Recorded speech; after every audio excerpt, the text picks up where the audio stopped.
Halo bau bawang, bagaimana? Waifu Daril? Kali ini kita akan membahas tentang salah satu karakter dari serial One Piece lagi yang kebetulan kenalan saya waktu di West Blue, yaitu Brook. Tanpa berlama-lama lagi, langsung saja gaskan. ダメだねダメよダメなのよあんたが好きで好きすぎてどれだけ Brook adalah seorang bajak laut dan musisi dari kelompok bajak laut Topi Jerami. Ia menjadi kru ke-9 yang bergabung setelah ditemukan tanpa sengaja di atas kapalnya yang karam di lautan misterius segitiga Florian. Ia berwujud seorang tengkorak yang hidup kembali berkat kekuatan buah iblis miliknya, yaitu Yomi Yomi Nomi. Brook berumur 90 tahun sekarang. Brook menjadi bajak laut sejak 50 tahun yang lalu. Saat Brook mulai menjadi bajak laut, anggota Supernova dan si Cibukai belum ada yang lahir. Roger saja masih menjadi seorang rookie di Es Blue saat itu. Sebelum jadi bajak laut, Brook adalah seorang pemimpin pasukan sebuah kerajaan di West Blue. Alasan Brook bergabung dengan Yorkie mungkin karena tertarik bermain musik sambil berpetualang. Semua kru bajak laut Rumbar senang dengan musik. Brook adalah master dalam hampir semua instrumen musik. Saat berlayar di sebuah lautan West Blue, Brook melihat ada bayi paus mengikuti mereka sambil menangis sedih. Brook mengajak anggota Rumbar untuk memainkan musik agar si bayi paus tenang. Cara itu ternyata berhasil membuat bayi paus berhenti menangis. Namun, bayi paus itu kemudian terus mengikuti bajak laut Rumbar. Sebelum memasuki Grand Line, anggota Rumbar menyuruh Brook untuk membujuk Labun agar berhenti mengikuti mereka.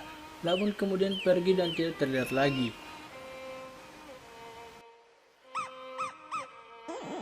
Akan tetapi, saat Rumbar tiba di Twin Space, mereka terkejut karena Labun datang menyusul mereka. Saat itu, Brook kembali membujuk Labun agar tidak mengikuti mereka karena Grand Line sangat berbahaya. Brook dan kawan-kawan berjanji akan kembali menjemput Labun jika mereka sudah menaklukkan Grand Line.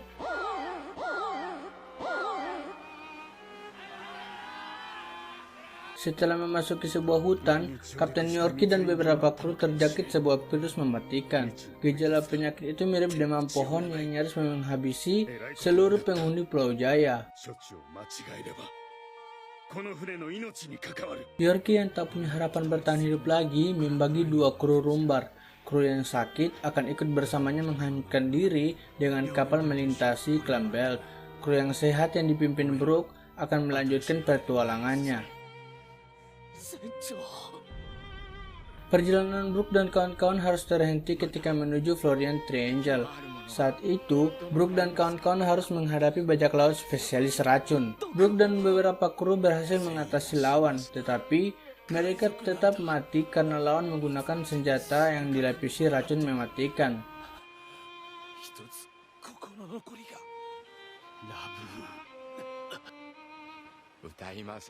Sebelum semua kru mati, mereka bernyanyi bersama dan merekam lagu mereka dalam tondial.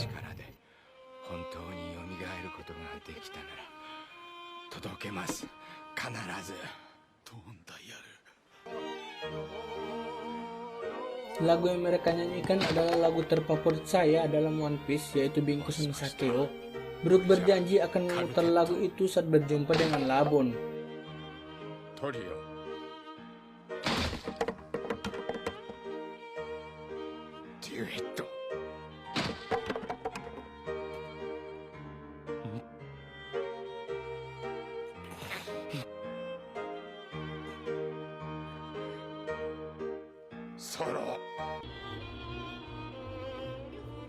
Buah iblis Yomi Yomi Nomi membuat jiwa Brook dapat kembali ke tubuh sendiri saat meninggal. Tapi karena jasad Brook terperangkap dalam kabut Florian Triangle, rohnya butuh waktu lama untuk menemukannya. Akibatnya, jasad Brook sudah dimakan bakteri dan tinggal sisa tulang belulang. Meski tinggal tulang, Brook masih bisa menjalani kehidupan layaknya manusia normal. Brook hidup sendirian di lautan itu selama 50 tahun. Dia menahan rasa sedih dan sepi selama 50 tahun tanpa teman, dan kadang dia menangis mengenang keselamanya.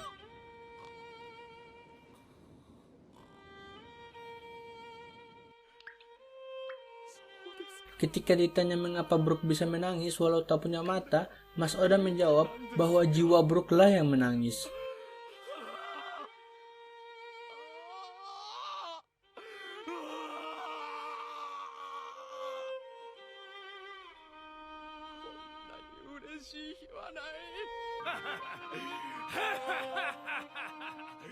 Kekuatan Yomi Yomi no Mi membuat Brook abadi meski tetap hidup saat kepalanya putus.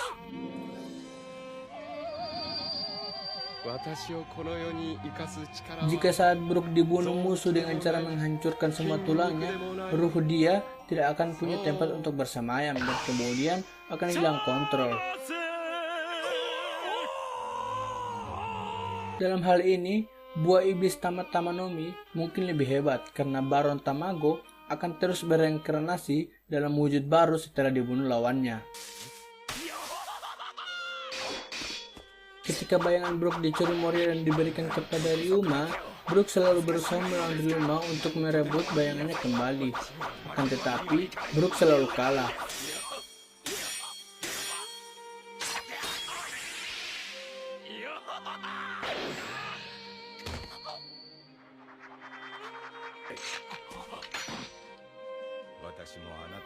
Ryuma yang selalu menang menolak untuk menghabisi Brook.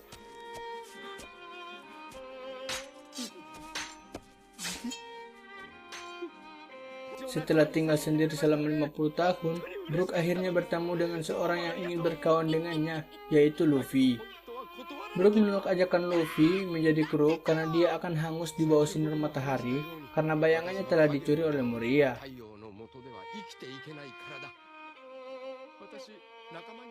Brook setuju bergabung dengan Luffy setelah mengalahkan Moria. Semua kru awalnya sempat terkejut karena Brook adalah orang yang berjanji pada Labun 50 tahun yang lalu.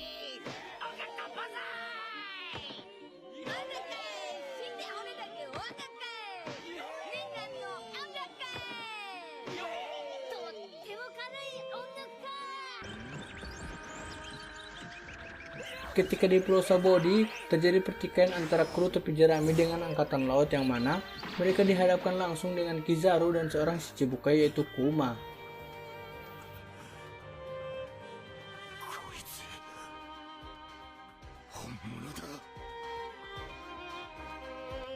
Namun Kuma punya misi rahasia yaitu menyelamatkan seluruh kru topi jerami karena dia adalah salah satu anak buah rahasia dari ayahnya Luffy.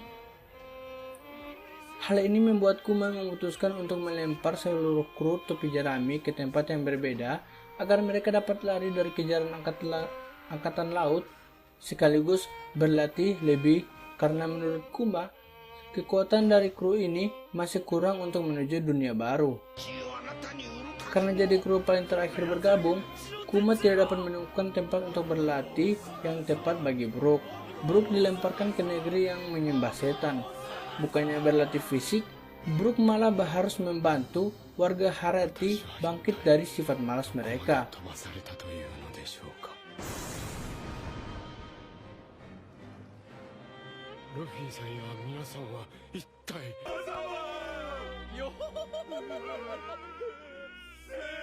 Brook kemudian diculik oleh Sachrin dan menjadikan Brook bahan pertunjukan.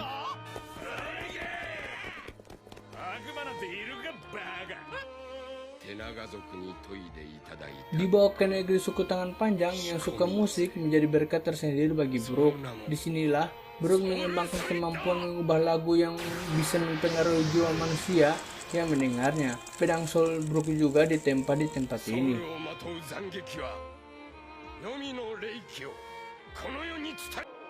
Hasil latihan Brook lainnya adalah dia mampu mengeluarkan jiwa dari tubuhnya. Hal ini sangat berguna untuk kegiatan Shuiamponse, kelompok topi jerami.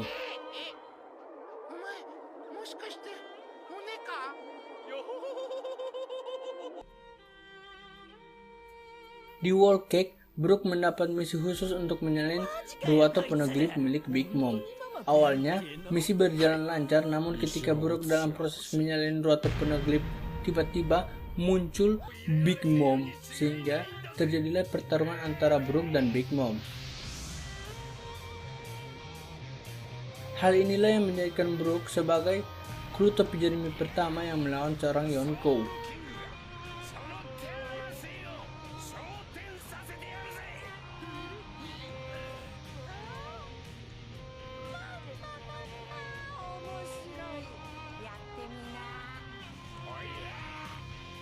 Brook bahkan berhasil menyalin dua atau penaglip milik Big Mom yang mana sangat diinginkan oleh Yonkou lainnya.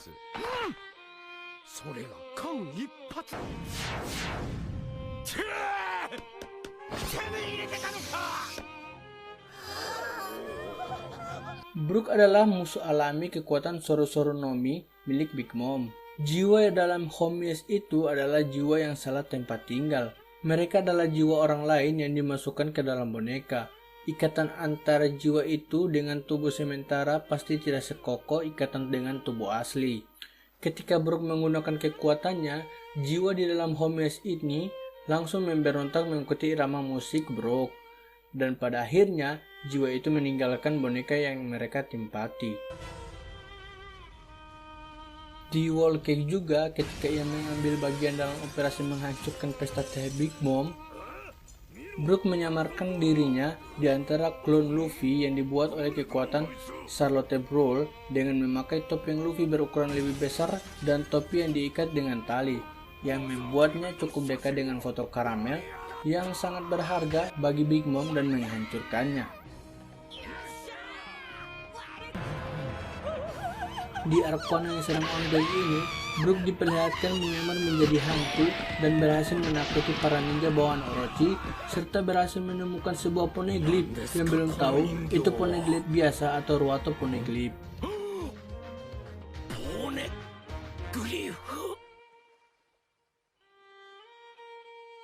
Nah, itulah seluruh cerita seorang Brook dari kru topi jerami. Untuk kelanjutannya, hanya kawan lama saya yang tahu, yaitu Mas Oda. Saya Ai mundur diri, sampai jumpa lagi di video selanjutnya.